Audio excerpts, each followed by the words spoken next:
A narrativa da qual acabamos de fazer menção, no texto de João, no capítulo 9, vai nos contar sobre a história da cura. O milagre que Jesus realizou na vida de um homem que era cego de nascença. Ele tinha uma deficiência. E essa deficiência o acompanhava desde que ele estava no ventre da sua mãe. A narrativa é clara, o texto diz que o homem nasceu cego. Cego de nascença. Talvez você pense, o que eu tenho a ver com isso? Mas quando eu olhei para esse texto, o Senhor falou comigo, prega sobre ele, porque existem muitas deficiências que nasceram com muitos que estão aqui comigo, e a gente não percebe porque ela não está tão declarada como uma deficiência visual, como uma deficiência auditiva, mas ela não deixa de ser uma deficiência só porque não está aparente. E quando eu olhei para esse texto, o Senhor me elucidou sobre isso, sobre algumas coisas que nascem conosco. Esse homem nasceu assim. Ele não fez nada para ser como ele está. Ele não fez nada, melhor dizendo, para estar como ele está. Ele nasceu assim. E tem algumas pessoas aqui que têm isso tão arraigado em si, que desde criancinhas, a mãe já diz, olha, fulano é assim, desde criança. Às vezes é alguém que é teimoso demais, né? Mas é teimoso, igual uma porta, sempre foi assim, nasceu assim. Quando não, outras falhas que incomodam você. Mas por nascer com você, você se acomoda a elas. São deficiências, às vezes, de um caráter mal formado. E a gente se acomoda a elas, porque uma coisa é uma pessoa adquirir uma deficiência depois de ter experimentado, por exemplo, como é viver sem ela. Imagine uma pessoa que ficou cego depois dos seus 30 anos. É muito mais difícil se adaptar. Agora imagine uma pessoa que nasceu cego. Ela já está praticamente adaptada àquela realidade. E o Senhor falou comigo, tem muitos deficientes em nosso meio. E entenda isso numa visão profética. Que não percebem o grau da sua deficiência porque já estão totalmente acomodados a elas. Falhas do nosso caráter, equívocos da nossa personalidade. Coisas que precisam ser alteradas, mas nós já nos acomodamos. Davi falou uma palavra e a mesma palavra que o profeta Jeremias também mencionou. Ambos disseram assim, em pecado fui gerado e em pecado me concebeu a minha mãe. Pode um feto pecar no ventre da sua mãe, irmãos? Não pode. Ele está falando sobre a sua natureza caída, sobre a sua natureza adâmica. O que ele está dizendo é, eu já fui contaminado, eu já nasci dessa maneira, com essa natureza caída por causa do que me aconteceu antes. Paulo também vai falar sobre isso quando escreve a carta aos Romanos, no capítulo de número 7. E ele vai dizer, porque o querer bem está em mim, mas eu não consigo efetuá-lo. O mal que eu não quero, o bem que eu quero, esse eu não faço. Mas o mal que eu não quero, esse eu faço. E o bem que eu quero, esse eu não consigo fazer. E aí ele vai dizer, miserável homem que sou, quem me livrará do corpo desta morte? Ele também está mencionando deficiências que ele sente que o impedem de viver uma vida plena em Deus. E olha que ele atingiu lugares altíssimos, ainda com essas deficiências. E por que, irmã Camila? Porque veja, o Deus falou isso também para o profeta Jeremias. Ele disse o seguinte, antes que te formasse no ventre, eu te conheci. Antes de você ter contaminado, antes do mundo saber o que era pecado, eu já formava você. Eu vejo Deus estabelecendo princípios que não podem ser quebrados por causa das nossas deficiências. Eu vejo um Deus estabelecendo um plano de sucesso para a nossa vida que não será alterado por causa dessas deficiências. Por quê, irmã Camila?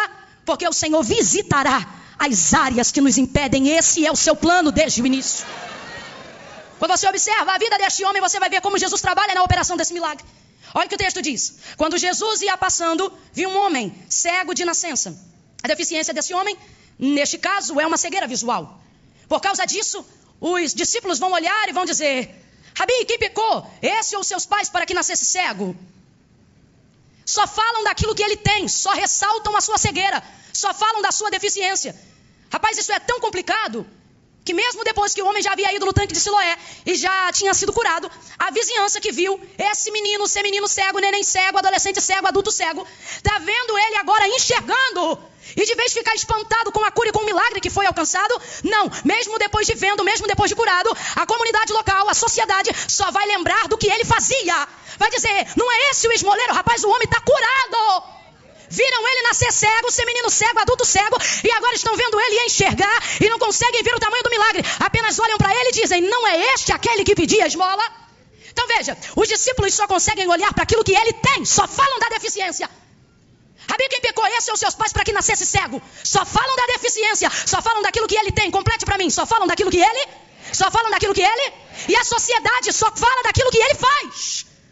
Não é esse o que ficava sentado pedindo esmolas? Então veja, os discípulos só falam do que ele tem, a sociedade só o julga por aquilo que ele faz. Mas Jesus, dentro desse contexto, é o único que eu vejo aqui, que não vai julgar aquilo que ele tem, não vai julgar aquilo que ele faz, mas antes de lidar com o que ele tem, e antes de tratar do que ele faz, vai olhar para quem ele é. Quando você olha o verso 1 do capítulo 9, não está escrito assim, olha, quando Jesus ia passando viu um cego, quando Jesus ia passando viu um esmoleiro, não, está escrito assim, quando Jesus ia passando viu um homem, quando Jesus ia passando, viu um homem. Eu não sei se você está entendendo, mas o Senhor te trouxe aqui para te dizer, eu não te vejo como o homem te vê, eu não te vejo como a sociedade te vê. O homem te julga pelo que você tem, a sociedade te olha por aquilo que você faz, mas eu sei quem você é, independente do que você tem e independente do que você faz. Jesus vai olhar a humanidade desse ser humano, desse sujeito. Jesus está vendo a sua humanidade, a sua fragilidade. Oh, ei, caraçore, machore, baracia. Talvez você diga, irmã Camila só está dizendo e viu um homem porque não era uma mulher. Não. A conotação do texto aponta para a humanidade. O que o Senhor está dizendo é, antes de que eu veja o que você tem e antes de que eu julgue o que você faz, eu sempre olho para quem você é. Porque para Jesus quem você é será sempre mais importante do que o que você tem e do que o que você pode fazer. Algumas pessoas estão achando que não vivenciarão um milagre por causa do que elas têm, por causa do que elas fazem. Jesus está dizendo, meu olhar sobre você não está baseado no que você tem nem o que você faz. Antes, eu não estou dizendo que Jesus não vai cuidar dessas coisas, mas eu vim aqui te mostrar qual é a prioridade de Jesus quando ele olha para você. Nem o que ele tem, nem o que ele faz. Primeiro, Jesus vai olhar para quem ele... Falar bem rasgado para todo mundo entender. Você olha e vê uma prostituta, Jesus olha e vê uma mulher antes da prostituta. Você olha e vê um viciado em crack. Antes de você olhar um menino viciado em crack, Jesus olha um menino que está por trás do crack. Jesus sabe quem a gente é, meus irmãos.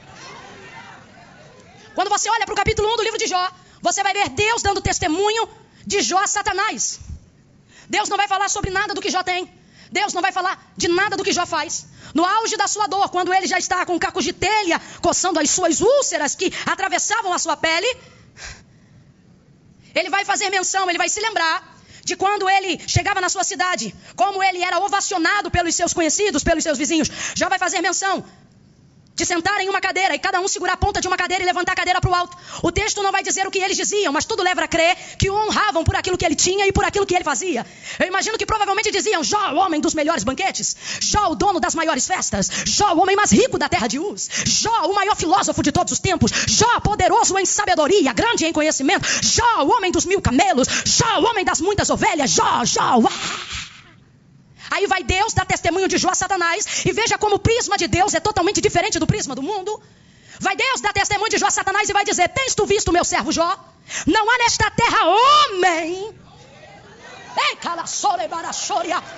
Você sabe quando temos necessidade de ostentar títulos? Quando a nossa humanidade não é transformada de verdade. Não há nesta terra homem reto, íntegro, sincero, temente a Deus e desviado do mal como meu servo Jó. O Senhor vai usar 5 características. Ele não fala do que Jó tem, não fala do que Jó faz, mas usa 5 atributos para destacar quem ele é: reto, íntegro, sincero, temente a Deus e desviado do mal. Veja, Deus não está espantado com o que Jó tem. Deixa eu falar para você, Deus não fica impactado com nada do que você tem. Tudo que você tem antes de chegar na sua mão passou pela mão de Deus. Deus não está nem aí para o que você tem. Deus também não fica assustado com aquilo que você deixa de ter e pensa que não pode ser porque não pode ter. Isso é a sua visão, não é a visão de Deus. Deixe-me falar algo aqui para quem acha que eu só estou falando para os ricos que têm. Mas não, estou falando também para quem acha que humildade é miséria e pensa, eu não posso ser porque eu não tenho. O Senhor está dizendo, eu não tenho problema com o fato de você não ter, porque eu tenho tudo e posso te oferecer tudo o que eu quiser. Então não é o que você tem ou o que você deixa de ter. E a minha capacidade em fazer, na maioria das vezes, a nossa capacidade em fazer está baseada na nossa capacidade de ter. Alguém faz o quanto tem. Mas quando Deus desclassifica o que tem, também desclassifica o potencial em fazer. Está dizendo, não é o que você tem, não é o que você faz. Aí ele usa 5 características para poder dizer quem Jó é. Porque Deus não se espanta com o que a gente tem. Deus não fica maravilhado com o que a gente faz. A capacidade vem dele. Mas Deus volta o seu olhar para quem não tem medo de revelar quem é. Aí Satanás vai dizer, mas também, tu serve a ele de balde? Nas entrelinhas Satanás está dizendo, mas ele é porque ele tem. O que Satanás está querendo dizer é, tira o que ele tem para o Senhor ver quem ele é. Aí o Senhor diz, vai lá então, e toca no que ele tem para tu ver quem ele é. Entra Satanás e toca em tudo, acaba com tudo que Jó tem. Meu irmão, leva telhado, leva casa, leva filho, leva tudo. A cultura rabínica chega a dizer que a mulher só ficou como acréscimo da aprovação. Para você ver um nível de guerra, tira tudo que ele tem. No auge da sua dor, depois de ter sido tomado tudo aquilo que ele tinha, ele vai dizer, o Senhor deu, o Senhor tomou. Não, tem alguma coisa errada. Não. Como assim o Senhor tomou? Foi o Senhor que derrubou o telhado da casa? Foi o Senhor que entrou e matou os filhos de Jó? Não, quem tomou foi o inimigo, quem roubou foi Satanás. Quem destruiu sua casa e destruiu suas propriedades foi Satanás.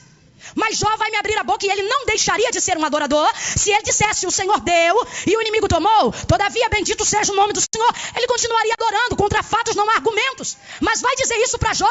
Não, ele vai descredenciar a ação do inferno. Ele vai fazer o seguinte, olha, o Senhor deu e o Senhor tomou. Não, Jó, quem tomou foi o diabo. É como se o diabo tivesse a volta dizendo, vai lá, Deus deu, mas eu tirei. Vai lá, Deus deu, mas eu arruinei. Vai lá, Deus abençoou, mas eu entrei com destruição. Aí ele me abre a boca, frustra Satanás e ele me diz, o Senhor deu, o Senhor tomou.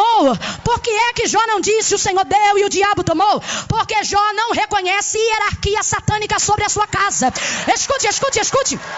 O que quando Jó oferta para Deus. Quando Jó fala com Deus. Quando Jó adora a Deus. Quando Jó precisa de uma direção, é com Deus que ele fala. Quando Jó depende de cobertura, é a Deus que ele se dirige. Quando Jó oferta sacrifício, é diante de Deus que ele sacrifica. A hierarquia que ele conhece, que tem poder para dar e para tomar, está acima de qualquer outra que se apresente. Então ele só fala com Deus, só reconhece a Deus. Aí ele vai me abrir a boca e contra fatos ele vai arrumar argumentos e vai dizer, o Senhor deu e o Senhor tomou. O que ele está... Irmão, nunca na história bíblica, exceto nos dias de Jesus, pós-ressurreição, Satanás ficou tão sem graça. Nunca houve um homem que descredenciou as suas ações. Eu não sei se você está entendendo. Não é só descredenciar. Eu acho que a palavra apropriada seria descreditar. Tirar créditos de quem tem. O que ele está dizendo na cara do capeta é isso aqui. Eu não reconheço as tuas ações sobre mim. Eu não reconheço o teu governo sobre mim. Pega na mão de alguém, em nome de Jesus, vai. Pega na mão de alguém, diga para essa pessoa, deixa o inferno sem graça. Deixa o diabo sem graça. Se tá bom é Deus. Se ficou desfavorável é Deus. Se tá tudo bem é Deus. Se ficou difícil é Deus. Descredencia o inferno. Aleluia. Aleluia! Nós, e eu não vou deixar ninguém de fora dessa, nós temos o costume de quando a coisa aperta dizer, rapaz, o diabo está furioso. Quando não, a gente diz, olha, o diabo entrou. Olha, o diabo usou. Olha, o diabo isso, o diabo aquilo, e ele é. Só para você entender. Nós temos que ter a perspectiva de Jó. Jó, por exemplo, se bate o carro, ele não diz Satanás. Jó, por exemplo, se bate o carro, ele diz Deus está decidido em provar minha fidelidade. Se a porta fecha, ele não diz o diabo entrou. Se a porta fecha, ele diz Deus quer saber se eu sou crente mesmo. Está entendendo? Capítulo 42, Deus restitui em dobro tudo que antes Jó tinha. Isso já é uma outra coisa maravilhosa. Isso fala sobre superar a si mesmo. Antes já não tinha ninguém mais rico que ele. Deus está dizendo, te provei para te deixar mais rico do que tu já era. Agora entenda a profundidade disso, porque eu não estou falando de grana, não estou falando de matéria. Estou dizendo que Deus está dizendo, eu vou te provar, não é para superar ninguém, é para superar seus próprios limites. Quando chega no capítulo 42, Deus restitui e dá em dobro tudo que antes ele tinha. É Deus respondendo ao inferno, é Deus respondendo aos seus servos, é Deus falando conosco aqui nessa noite. Usando a vida de Jó para tal, para dizer, olha, se tu ficar preocupado com o que você tem e basear quem você é no que você tem, você será sempre menor do que você pode ser. Porque uma vida que baseia o ser no ter é uma vida volátil, oscilante, vulnerável, frágil, miserável. Você é enquanto você tem. Aí se deixa de ter, também deixa de miserável. É. Você acha que você é enquanto você faz. Aí deixa de fazer e pensa, eu não sou mais capaz. O Senhor está dizendo miserável. Por que você acha que você só é? Porque você faz. Você sabe quantas vezes Satanás fala no livro de Jó? Só no primeiro capítulo. Depois, não fala mais, irmão. Vai falar o quê? Fala mais nada. Pode ter aparecido na minha vida e na tua, mas na vida de Jó nunca mais. Quando chega no capítulo 42 e Deus restitui em dobro tudo que antes Jó possuía, aí é Deus dizendo, se você basear a sua vida e o seu ser no que você pode ter, você nunca será nada. Lembra quando Satanás disse? Ele é porque ele tem. Deixa eu tocar no que ele tem para o Senhor ver quem ele é. Vai lá e toca no que ele tem para tu ver quem ele é. Tocou, tirou tudo, Deus deu tudo. É um princípio de Deus. Deus está dizendo assim, olha, quando acharem que você é por causa do que você tem, eu deixo tocar no que você tem. Para que você tenha uma chance de mostrar quem você é. Talvez você diga, eu estou provado, eu estou apertado, eu estou arruinado. O Senhor está dizendo, não, você recebeu uma chance de mostrar quem você é quando você não tem. Você sabe por que o jejum nos leva a um nível de dependência tão grande diante de Deus? Porque é quando a fome chega que a gente revela quem a gente é de verdade. Não, é sério. O maior momento de mau humor é quando você está extremamente faminto. Às vezes o Senhor permite com que algumas coisas sejam retiradas para nos dar uma chance de que nos revelemos. Aí quando chega no 42 e Deus dá tudo em dobro que antes já tinha, o que ele está dizendo é o seguinte.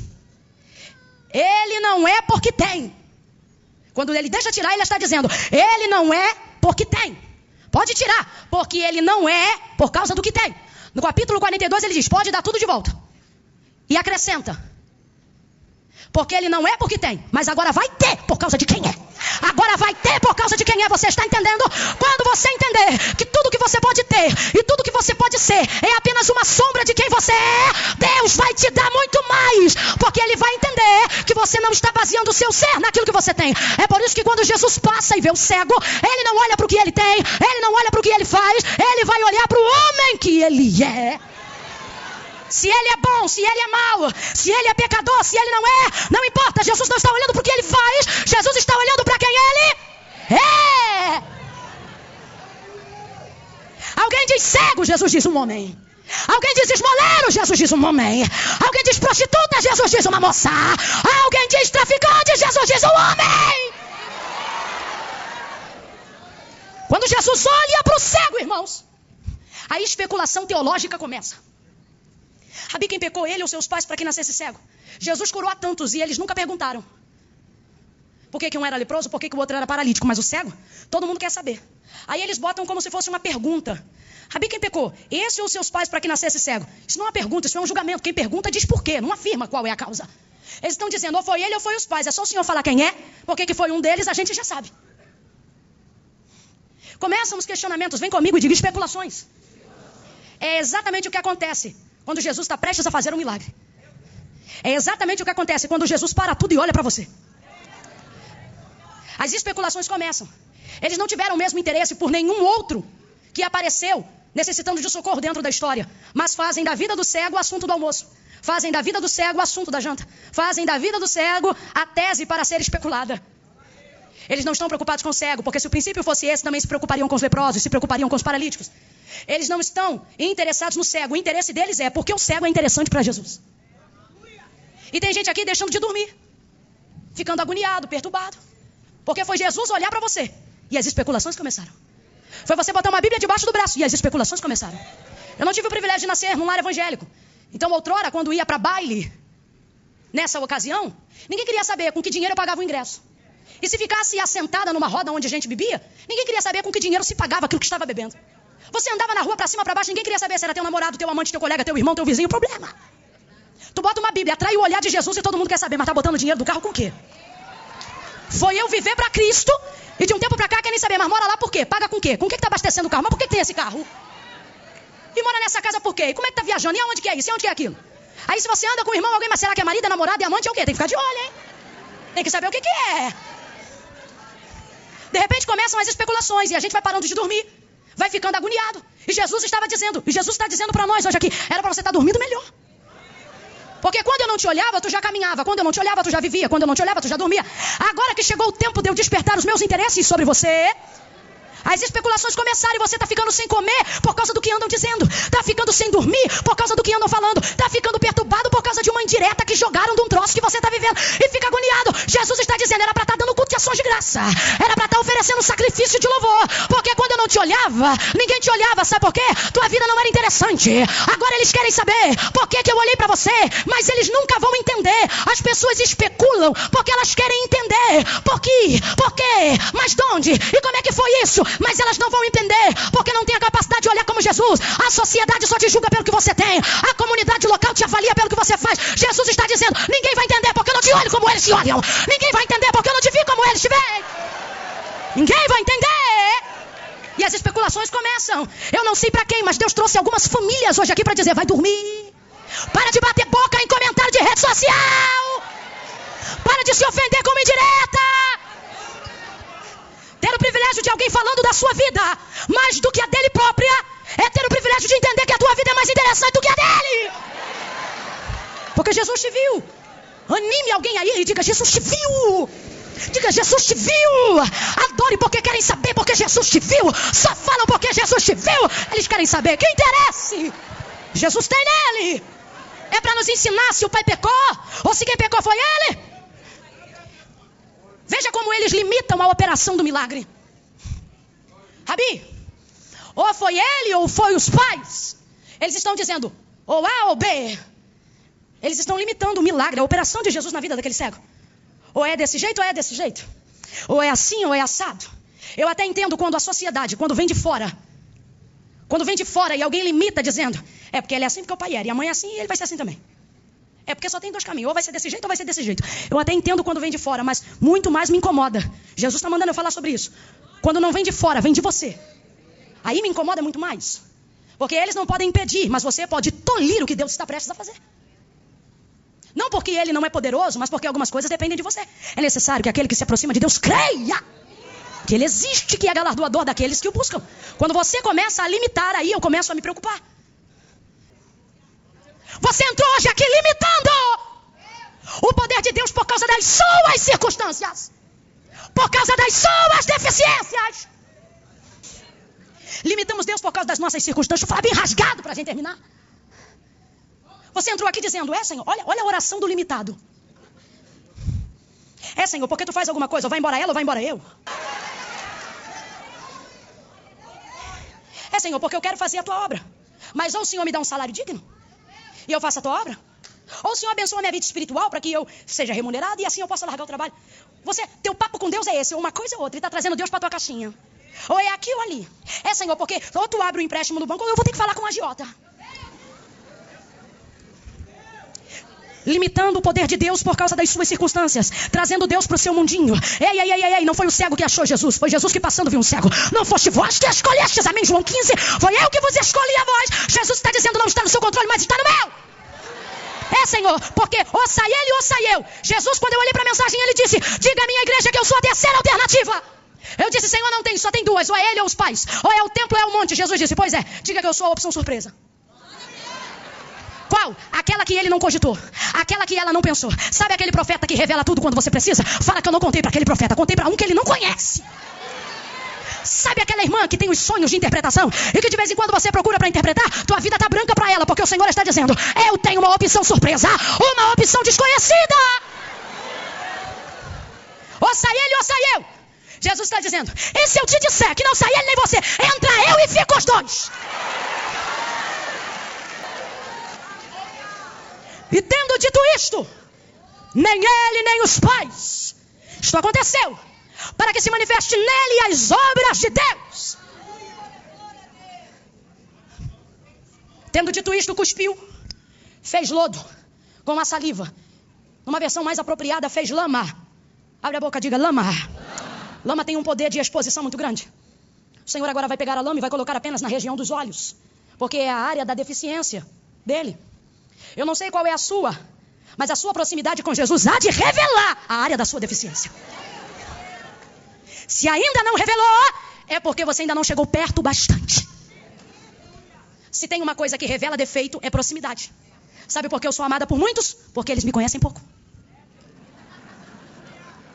Proximidade revela defeito. Quando Jesus chega perto, a área da deficiência será declarada pela lama. Talvez você diga, irmã Camila, eu estou aqui nesse culto agora e eu me sinto muito mal por causa dos meus pecados. Eu quase fui embora e nem fiquei, porque eu me sinto tão sujo, tão suja. O Senhor está dizendo, como você se sente momentaneamente, denuncia que eu estou bem perto. Então não vá embora agora. Porque quem joga lama também diz onde fica o tanque. Quem joga lama também fala onde tem água. Quem faz a ferida também tem poder de curar. Eu não sei se você está entendendo, mas o Senhor te trouxe aqui para dizer: eu conheço a área da tua fraqueza, eu conheço as tuas desculpas repetidas. Hoje eu vim para apontar em cima delas, mas eu não vou te deixar sujo. Eu vou te dar uma direção que vai trazer a purificação, que vai trazer a santidade, que vai trazer a transformação. Deus está botando na minha boca agora uma palavra: receba. Levante a sua mão e receba. Deus está dizendo: ciclos de frustração que você carrega há anos serão quebrados com a direção que Jesus está te dando agora, com a direção do tanque que Jesus está te apontando agora. Quando ele joga lama, ele diz: vai no tanque de Siloé. O homem vai e se lava, e ele começa a enxergar. Eu tenho uma ideia e uma aplicação sobre o texto e não consigo me calar diante do que acredito. Quem cura? A água do tanque ou o toque de Cristo? Quem cura? A água ou as mãos de Jesus? Então eu acredito que ele foi curado quando Jesus tocou. Mas não sabia que estava curado, porque Jesus o curou usando lama. Nasceu cego. Suponhamos que não tivesse reflexo nenhum de luminosidade. A partir do momento que enxergou, deveria haver luz refletida, ainda que de olhos fechados. É assim que acontece, ok? Mas não teria como, mesmo que sendo curado, porque Jesus havia encoberto os seus olhos com... Vai para o tanque. Quando ele chega no tanque, ele vai evidenciar uma cura que Jesus fez minutos atrás. O Senhor está dizendo: e se eu te disser que o que você me pede eu já liberei? Só que está faltando você fazer a sua parte. Sabe como eu chamo esse momento? Eu chamo o milagre do século 21. Que milagre é esse? Quando perguntam assim: cego, diga, como você foi curado? Ele diz assim: o homem chamado Jesus jogou lama, eu joguei água e vi. Em outras palavras, ele está dizendo: ele fez a parte dele, eu fiz a minha, o resultado é esse. O Senhor está dizendo: eu tenho feito a minha parte, mas você tem atendido a direção? Eu tenho feito a minha parte, mas você tem ido ao tanque? Eu já quebrantei o coração de quem você precisa pedir perdão, mas você não liga para ele. Eu já visitei o endereço que tu me pediu reconciliação, mas tu troca de calçada toda vez. Eu já toquei no coração desta moça, que tu ora por ela 3 meses dizendo: Senhor, eu quero ela, mas quando o culto acaba, tu não pergunta se pode levar ela em casa. Jesus está dizendo: eu fiz a minha parte. Minha parte já está feita. Senhor, como eu sei que tu fez? Tu só vai saber quando tu evidenciar a direção que eu te dei.